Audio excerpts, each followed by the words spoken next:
Mardi va apporter beaucoup de publications d'une grande importance, donc jetons-y un coup d'œil avec le calendrier économique. La première publication va paraître à 7 heures et c'est celle d'une estimation préliminaire du PIB du quatrième trimestre de l'Allemagne qui est bien surveillée.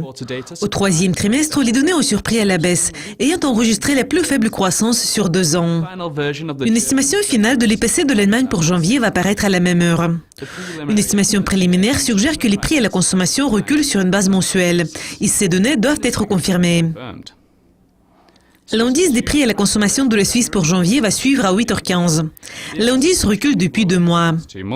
L'IPC du Royaume-Uni pour janvier, qui est d'une grande importance, va paraître à 9h30. L'inflation annuelle a atteint son plus haut sur 2 ans en décembre, en raison de la hausse des prix des produits alimentaires, des billets d'avion et du carburant. La deuxième estimation du PIB du quatrième trimestre de la zone euro, qui est bien attendue, sera disponible à 10 heures. Une estimation initiale suggère que l'économie européenne s'est accélérée à la fin de l'année après la croissance de 0,3% enregistrée au cours du trimestre précédent. Une autre publication d'une grande importance va paraître à la même heure. Et c'est celle du sentiment économique ZEW de l'Allemagne. L'indice a progressé de 2,8 points en décembre, ce qui reflète une amélioration des conditions en Europe. La production industrielle de la zone euro pour décembre va paraître à la même heure. La production a progressé plus que prévu en novembre, car la production de biens non durables, de biens d'équipement et d'énergie a augmenté.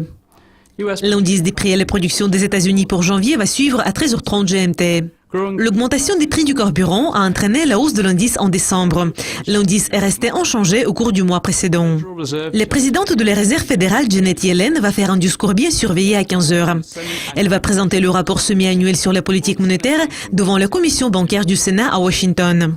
Et c'est son premier discours public pendant la présidence de Donald Trump. La confiance des consommateurs Westpac de l'Australie pour février va conclure l'ordre du jour avant 3h30.